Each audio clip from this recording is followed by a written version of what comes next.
പൊതുവിൽ BDS segment വലിയ പ്രതിസന്ധി നേരിടുന്നുണ്ട്.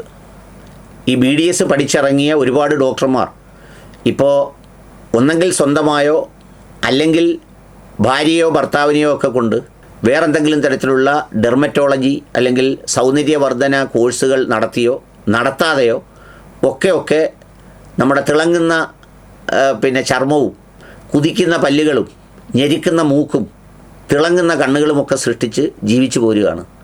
നമുക്ക് വലിയ സങ്കടം തോന്നുന്നൊരു കാര്യം, പലപ്പോഴും പല ജോലികൾക്കും അപേക്ഷ ക്ഷണിക്കുമ്പോൾ വളരെ ചെറിയ ശമ്പളത്തിനുള്ള ജോലികൾക്ക് പോലും BDS ആളുകൾ അല്ലെങ്കിൽ ആ ഡോക്ടർമാർ പ്രത്യക്ഷപ്പെടാറുണ്ട്.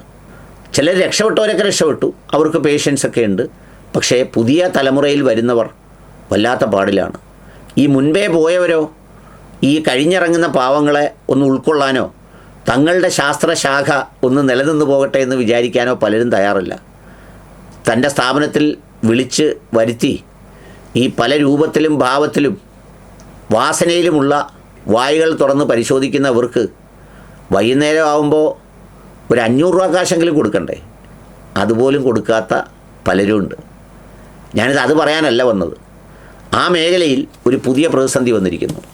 ആ പ്രതിസന്ധി ഈ ഡോക്ടറാണ് സൃഷ്ടിച്ചിട്ടുള്ളത്.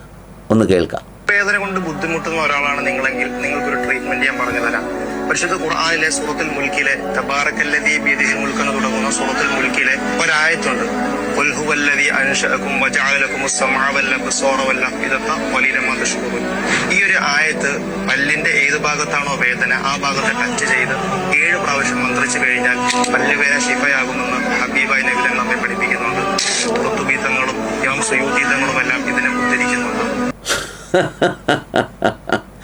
എൻ്റെ റസൂലേ, എൻ്റെ മുത്തുനബിയെ, ഈ ഒരു ജനതയുടെ പ്രവാചകനായി അങ്ങ് ജനിച്ചു പോയതിന് അന്ന് അനുഭവിച്ചത് കൂടാതെ ഇപ്പോഴും ഇതുപോലുള്ള അനുയായികളാൽ അങ്ങ് ഈ പറയുന്ന അനുഭവിക്കേണ്ടി വരുന്നതും പലരും ആക്ഷേപിക്കുന്നത് കേൾക്കേണ്ടി വരുന്നതും ചെയ്യുമ്പോൾ ആ മുത്തുനബിയുടെ ജന്മവും ജീവിതത്തിൻ്റെയും ഒക്കെ മറ്റൊരു ഭാവം ഞാൻ ഓർത്തു പോവുകയാണ്. പല്ലുവേദന വന്നാൽ വരാതിരിക്കാൻ നല്ലപോലെ പല്ല് തേക്കണം, പല്ല് കുത്തണം, അതിന് വേറെ ഉപകരണങ്ങളും സാധനങ്ങളും ഒക്കെ ഉണ്ട്.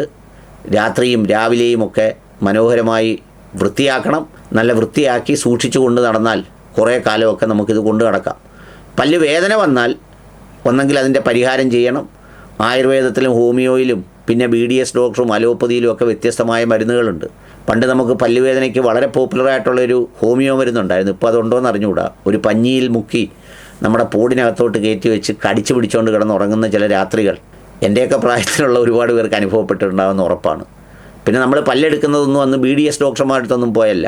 കൈതമുള്ളിൽ കെട്ടി ഇങ്ങനെ വലിച്ചാൽ ആനപ്പല്ല് പോ കുച്ചരിപ്പല്ല് വാ എന്നൊക്കെ പറയുന്നത് അങ്ങനെയൊക്കെയുള്ള ഒരുപാട് ഓർമ്മകളുണ്ട്.